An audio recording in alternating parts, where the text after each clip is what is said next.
तो सबसे पहले उनको मेरी तरफ से और आप सबकी तरफ से श्रद्धांजलि, क्योंकि बहुत दयनीय स्थिति है, युद्ध चल रहा है।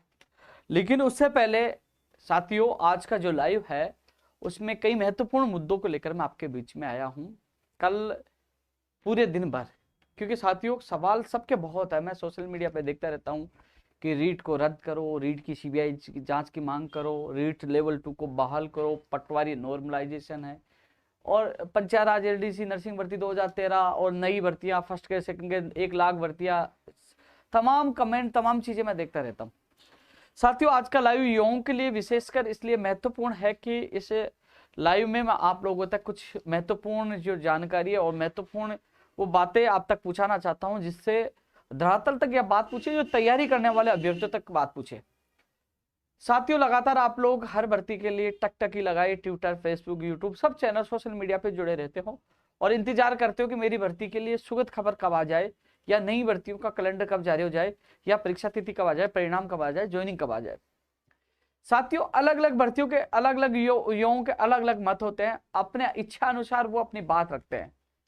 कोई कहता है कि इस समय ये एग्जाम होनी चाहिए, कोई कहता है इस सिलेबस ऐसा होना चाहिए, कोई कहता है कि भर्ती में नॉर्मलाइजेशन होना चाहिए, कोई कहता है नॉर्मलाइजेशन नहीं होना चाहिए, कोई कहता है कि 4th शिफ्ट वालों के साथ गलत हुआ है, हमारे 16-17 नंबर ज्यादा था, हमारे साथ धोखा हुआ है पटवारी में। कोई कहता है कि नहीं हम चयनित हो गए, हम सही है, वो गलत है।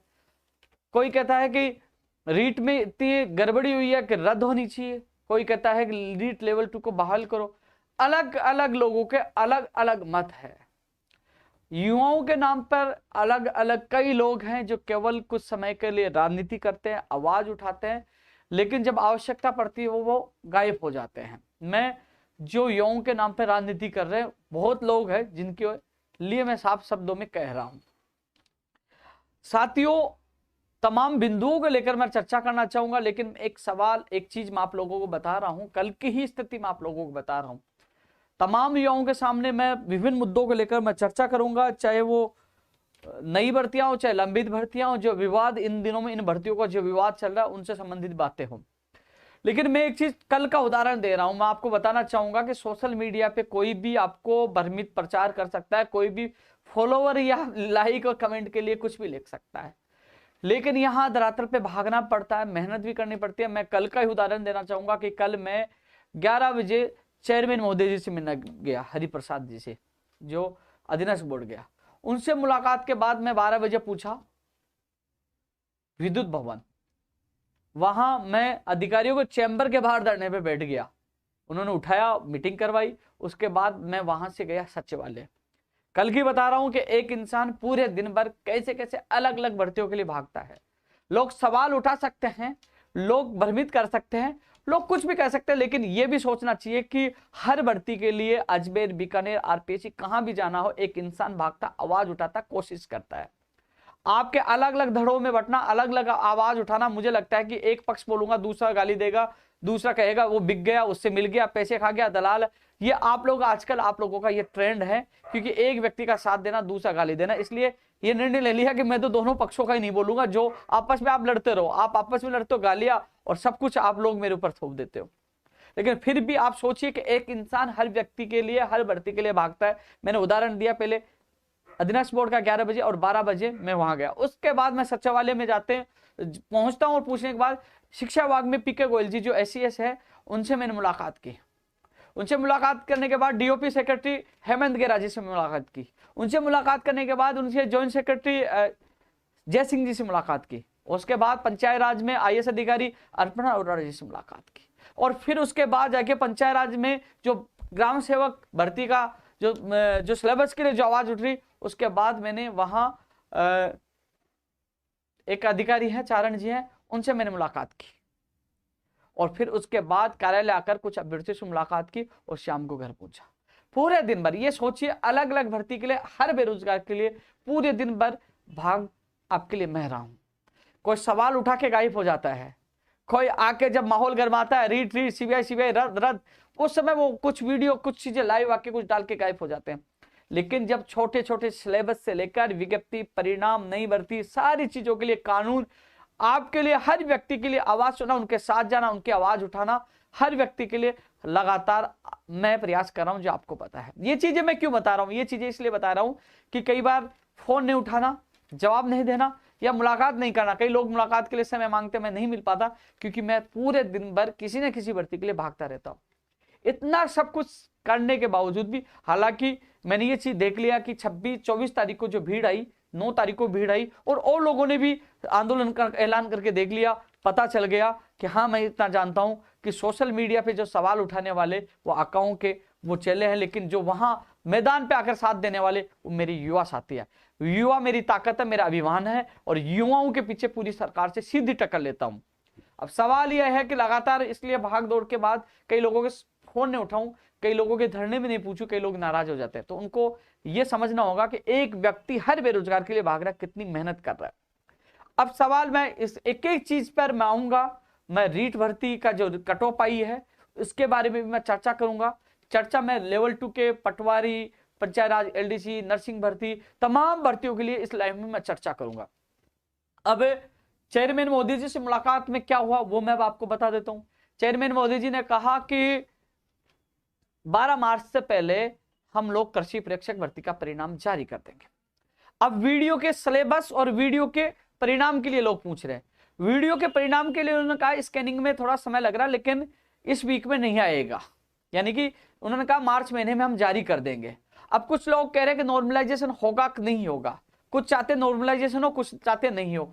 अब इस मामले में भैया आप लोग बोलिए, मैं नहीं बोलूंगा। नॉर्मलाइजेशन के लिए बोलता दूसरा वो गालियां देगा, भैया मैं ही फ्री हूं क्या, मेरे परिवार नहीं, मैं गाली सुनता रहूं।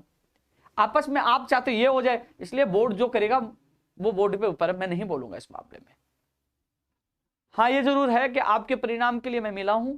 उन्होंने कहा कि मार्च महीने में परिणाम आएगा। सिलेबस के लिए लोग, एक व्यक्ति तो मैं देख रहा था वो ट्वीट पे रोज, अब मैंने आज उसको सुबह उनको ब्लॉक कर दिया। मैंने कहा कि आज महाशिवरात्रि की सबको शुभकामनाएं। नीचे लिख रहा है वीडियो का सिलेबस जारी कराए, आपको सद्बुद्धि देवे। आप वीडियो का सिलेबस जारी करवाए, आपकी पता नहीं उल्टे सुल्टे बहुत कमेंट, बहुत सब कुछ। भाई कभी घर से निकलकर भाग के देखा? आइए आप भागिए सिलेबस के लिए, आप आदेश दे रहे हो यार। आदेश तो ऐसे दे रहे हो कि जैसे मुझे पूरी आप सैलरी दे रहे हो, इस तरीके से उल्टे। यार कम से कम जितना समय निकाल के आप लोगों के लिए कोशिश तो कर रहा हूं ना, भाग तो रहा हूं ना। इस तरीके से आप दादागिरी से, जबरदस्ती से काम कराने की कोशिश करोगे तो उपेंद्र यादव दादागिरी और जबरदस्ती से नहीं करेगा। प्यार से तो गर्दन भी कटवा लेगा, प्यार से तो आपका साथ देगा, लेकिन अनुचित है, यह गलत बात है। सिलेबस के लिए मैं खुद प्रेम सिंह दान या प्रेमदान जी जो चारण साहब हैं, जो पंचायत राज विभाग में, जो मैंने पूछा कि ग्राम सेवक की भर्ती को कौन देख रहे हैं, तो उन्होंने कहा ये देखते। मैं उनसे मिला, उन्होंने हाथ खड़े कर दिए, बोले हमारा काम नहीं है, अधीनस्थ बोर्ड का काम है। और अधीनस्थ चेयरमैन साहब से मिला, बोले हमारा काम नहीं है, ये उनका काम है। दोनों जगह मैं मिल के आया हूं, प्रयास तो कर रहा हूं ना। अब इस संबंध में अब मैं सीएमओ में मिलूंगा जल्द ही कि विभाग के जो अधिकारी कह रहे हैं कि हमारा नहीं है मामला, बोर्ड का, और बोर्ड के चेयरमैन साहब ये कह रहे हैं। अरे यार प्रयास कर रहा हूं मैं सिलेबस के लिए, मैं खुद जाके आऊं, चारण साहब से मैं मिल के आऊं, पता कर लेना, ये कल की बात है, कल मैं खुद जाके आऊं। और चेयरमैन साहब भी कह रहे हैं कि नहीं हमारे बस की, हमारे हाथ में नहीं है, वो करेंगे। तो ये सिलेबस को लेकर है, परिणाम को लेकर मैंने बता दिया आपको। पशुधन सहायक भर्ती में कई अभ्यर्थियों ने कहा पद बढ़ने चाहिए, पद बढ़ने की मांग 26 तारीख को रखी, और पद बढ़ने के लिए हमें कहा गया पद बढ़ाए जाएंगे, तो उसके पद बढ़ेंगे, फाइल चलेगी। और इसकी विज्ञप्ति के लिए लोग कह रहे हैं जुलाई में प्रस्तावित इसकी एग्जाम है, पद बढ़ रहे हैं, तो आप लोगों के लिए अच्छी बात है। आप लोग मांग कर रहे थे और वो आपकी फाइल, पद बढ़ने की फाइल चल चुकी है, और आपके पद बढ़ेंगे क्योंकि आप लोग लगातार मांग करें। तो आप लोगों ने कहा, हमने प्रयास किया, और पद पढ़ने की फाइल चल चुके, और आप लोगों को खुशियां मिलेगी। लेकिन विज्ञप्ति जारी के लिए आप कह रहे हो तो वो भी जारी हो जाए, लेकिन पदों की संख्या बढ़ना बड़ा महत्वपूर्ण है। जुलाई में आपकी परीक्षा टेंटेटिव डेट आपको मिली हुई है। इसके अलावा टीआरई के लिए भी कह रहे हैं विज्ञप्ति कब जारी होगी, तो सारी चीज टीआरई के सिलेबस के लिए भी कह रहे हैं। सिलेबस के लिए भी उन्होंने कहा कि विभाग करेगा टीआरई के सिलेबस के लिए। और जो भी कृषि परीक्षक का मैंने आप लोगों को बता ही दिया कि 12 मार्च से पहले कभी भी आ जाएगा, और जैसे आएगा मैं ट्वीट करके आप लोगों को और बता दूंगा। अन्य जो और कई मामले थे, जैसे आपके जो अभ्यर्थी लगातार कॉल मैसेज कर रहे हैं, पटवारी के जो अभ्यर्थी वहां धरना प्रदर्शन कर रहे थे, उनके डेलीगेशन से मैंने बात रखवाई। एक चीज बताऊं, जब पटवारी 4th शिफ्ट वाले हैं, इन्होंने याचिका कोर्ट में लगा रखी है, अब उनका धरना प्रदर्शन चल रहा है। मुझे इतना पता है, मैंने पहले लाइव में भी कहा था, एक व्यक्ति के 16-17 नंबर ज्यादा आए और उसको परिणाम से बाहर कर दिया जाए तो उसके साथ अन्याय है, गलत है, और वास्तव में उसको बुरा लगता है, और उसको लगता है मेरे साथ क्या हो गया। ये बात सही है, मैं भावनात्मक आपके साथ हूं, लेकिन साथियों मैंने आपकी आवाज उठाई, आपको मैंने चेयरमैन साहब से मिलवाया, और जैसे ही वो चयनित अभ्यर्थी ऑफिस में आ गए, बोले कि साहब हमारे साथ अन्याय, हम मर जाएंगे, दो पक्ष आपस में आप लोग लड़ रहे हो। फिर भी मैं कल मिलने गया था अन्य भर्तियों को लेकर, आपके डेलीगेशन की मैंने बात रख पाई, साहब चेयरमैन साहब ने मना कर दिया, आपका डेलीगेशन अंदर था, बोले कि ये निर्णय मेरा नहीं है, ये निर्णय कमेटी का है। मैंने कहा कमेटी की रिपोर्ट इनको दे दीजिए, बोले कमेटी की रिपोर्ट हम कोर्ट में रखेंगे। आपके साथियों ने ये कहा कि कोर्ट में सुनवाई में बोर्ड नहीं पहुंचा, वहां तारीख पे तारीख मिलती रही, जब तक ये भर्ती प्रक्रिया पूर्ण हो जाएगी हमारा क्या होगा। तो साथियों न्यायालय पे विश्वास आपको रखना चाहिए। जो चयनित अभ्यर्थी उनको मैं कह दूं, आप चयनित अभ्यर्थियों को भी कह देता हूं, आपको भी कह देता हूं, दोनों पक्षों को मैं कह देता हूं, संघर्ष करने का सबका अधिकार है। आप संघर्ष कर रहे हो, आप मेहनत कर रहे हो, हर व्यक्ति को संघर्ष अन्याय के खिलाफ करना चाहिए। आपके 17 नंबर ज्यादा तो आपको लग रहा है कि अन्याय हो तो करना चाहिए।